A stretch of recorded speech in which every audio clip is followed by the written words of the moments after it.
네, 앞서 보도해드린 대로 지난 주말에 민주당에서는 김영춘 후보가 과반이 넘는 득표를 얻으면서 민주당의 최종 후보로 확정이 됐습니다. 이 자리에 김영춘 후보 나와 있습니다. 어서 오십시오. 예, 안녕하세요. 네, 먼저 축하드리겠습니다. 당내 경선에서 두 후보분들보다 상당히 큰 차이로 이제 승리를 거두셨는데 이 정도의 승리 격차 어떤 요인에서 기인을 했다고 생각하시는지요? 아무래도 국민의힘을 상대로 싸워서 이길 수 있는 후보가 저라고 생각하고 제 예. 힘을 모아주신 것 같습니다. 네, 그 이제 본선에서는 박형준 후보와의 대결이 있습니다. 뭐 다른 후보도 물론 있지만요.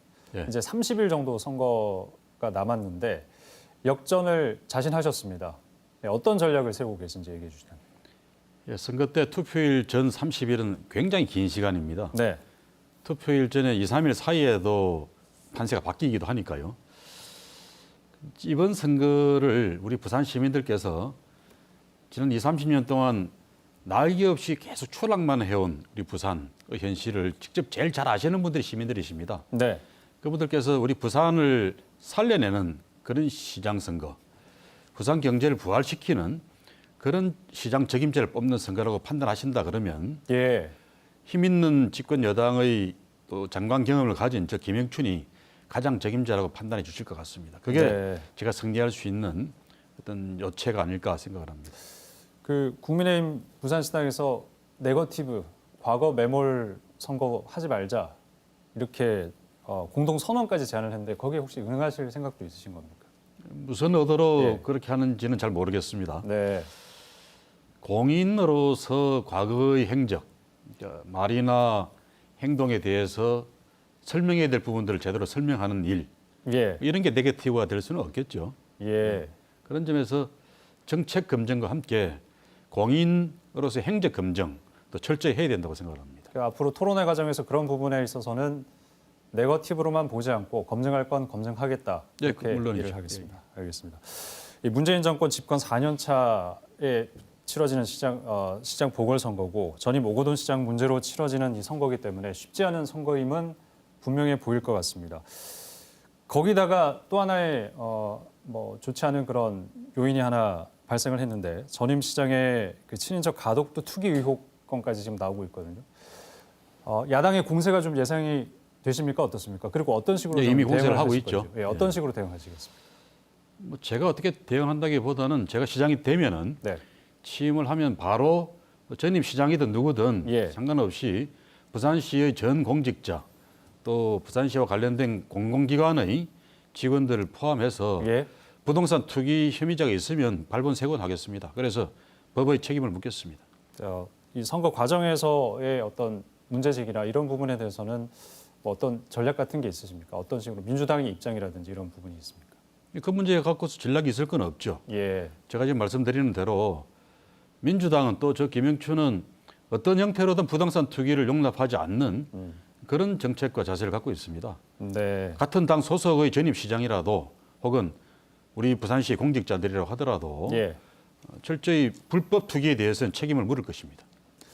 그 최근 가덕신공항 특별법을 앞두고 또 이후에도 가덕도를 정말 자주 방문하시지 않으셨습니까? 예, 예. 호까지 가덕으로 지실 정도로 예. 이 가덕 신공항에 뭐 올인을 했다 이런 얘기까지 나오고 있는데요.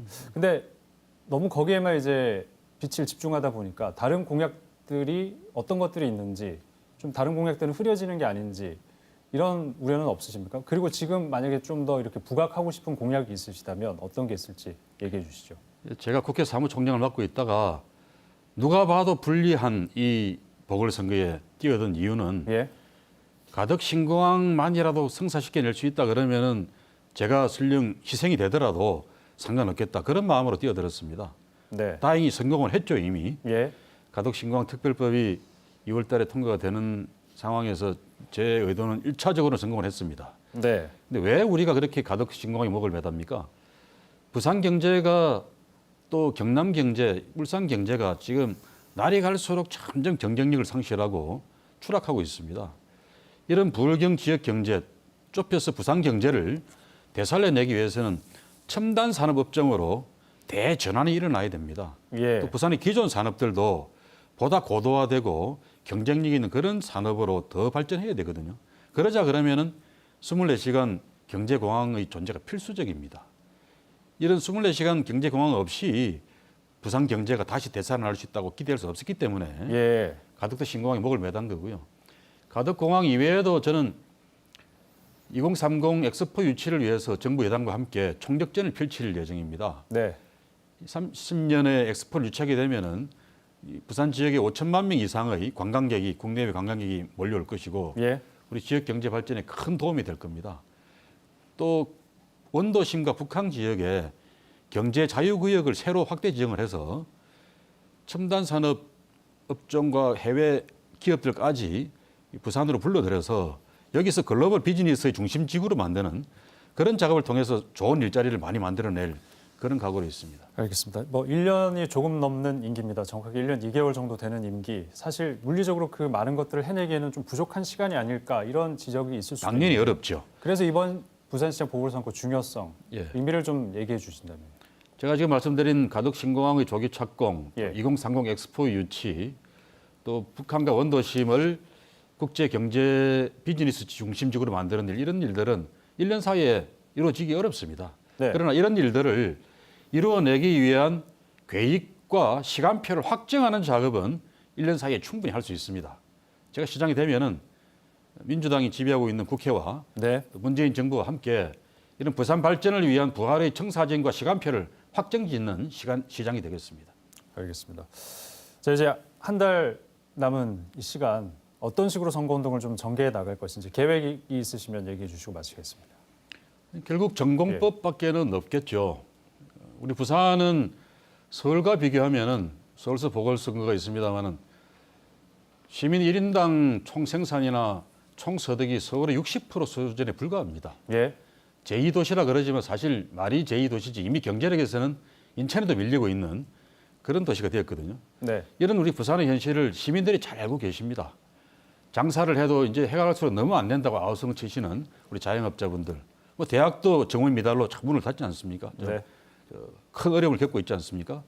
이런 상황에서 부산의 경제와 또 사회를 다시 새로운 활력으로 이렇게 세울 수 있는 그런 시장감이 누군지 그걸 저는 감히 해양수산부 조직을 이끌면서 반토막 난 우리나라 해운과 조선 산업을 다시 살려냈던 그런 성과를 경험으로 갖고 있는 저 김영춘이 적임자라고 생각합니다. 알겠습니다. 이런 점들을 예. 시민들께 말씀을 드리고 시민들이 공감해 주시면 제가 승리할 수 있다고 생각합니다. 네, 뭐 제가 박정준 후보께도 부탁을 드렸지만 이 선거운동 과정을 보면서 시민들이 부산시의 밝은 미래를 좀 희망할 수 있는 그런 선거운동 과정 보여주시길 좀 부탁을 드리겠습니다. 예. 네, 말씀 여기까지 듣겠습니다. 부산시장 예비후보 더불어민주당 김영춘 후보였습니다. 고맙습니다. 예, 감사합니다.